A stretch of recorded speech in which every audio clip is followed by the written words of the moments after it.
Another important metric for subscription businesses is the so-called monthly recurring revenue, in other words, MRR. And we're going to look at that because it shows us how good the company is, and it will have a high impact on its valuation.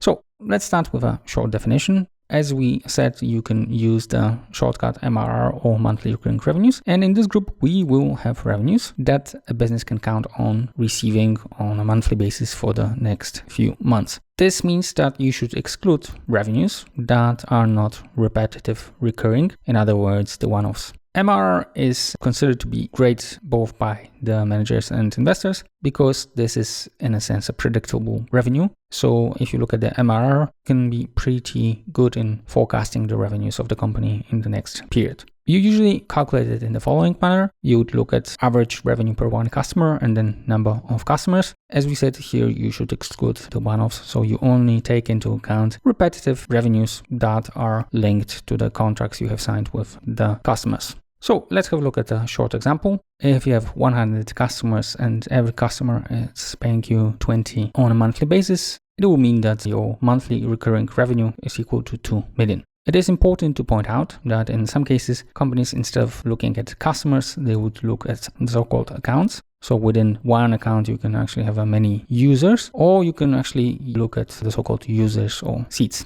Depending on what formula you look at, you should obviously have average revenue expressed for this unit. Now, the MRR usually are divided into 4 groups, but to show you that, let's first look at the choices that the customer can have. So the customer obviously can start a subscription. In other words, he starts using certain products. He can cancel the existing subscription. In other words, decide not to use it. He can decide to use a cheaper plan or more expensive plans. Behind that, obviously, we've got certain actions. So the first one is acquisition. So you have to acquire the customer. Then in the second case, you have a customer churn. Now, when the customer is using a cheaper plan, we are talking about downsell or downgrade. And the opposite situation is when he uses a more expensive plan. In this case, we are talking about upsell or in some cases also cross-sell. Those 4 choices that the customer can have actually divide the MRR into 4 groups. So if he starts a subscription, we have the so-called new MRR. If he cancels the existing subscription, we have a churn MRR. And then if he uses a cheaper plan, we have a lost MRR due to downsell. If he's using a more expensive plan or he's adding additional things, we are talking about expansion of MRR.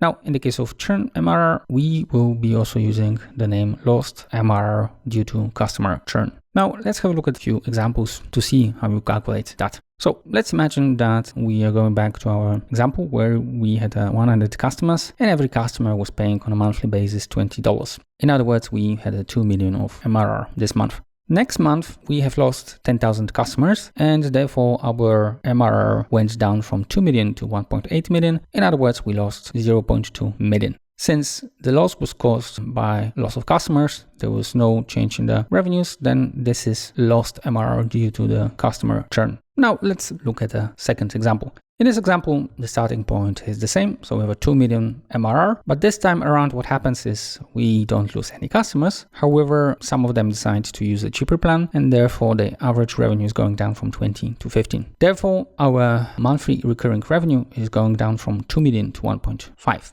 This means obviously that we have lost again, and this time around we have lost 500,000. However, due to the fact that this was caused not by a change in the number of customers, but them using cheaper plans, at least some of them, we are talking about lost MRR due to downsell. Now let's have a look at a third example. This time around, we didn't lose any customers. We actually convinced some of them to move to a more expensive plan. So the average revenue per one customer moved from $20 to $30. And therefore, our monthly recurring revenue went up from 2 to 3 million. So this time around, we actually managed to increase our monthly recurring revenue by 1 million. Since the increase was caused by an increase of the average revenue and there was no change in the number of customers, we are talking about expansion MRR, and this is equal obviously to 1 million. And in the last example, we have a doubling of the customer base. So we managed to acquire additional 100,000 customers. So in other words, we have increased the MRR from 2 to 4 million, and this would mean that we have increased the monthly recurring revenue by 2 million. Since this was done by acquiring new customers, we can say that new MRR is 2 million. So this is due to having new customers. In practice, we will have a mix of 4 things. So we may have a new MRR, expansion MRR, lost MRR, and the loss obviously can be due to customer churn or downsell. So if we have 500,000 of new MRR, 100 of expansion, then we have lost 150 due to customer churn and 100K, means that net monthly recurring revenue will be 350,000.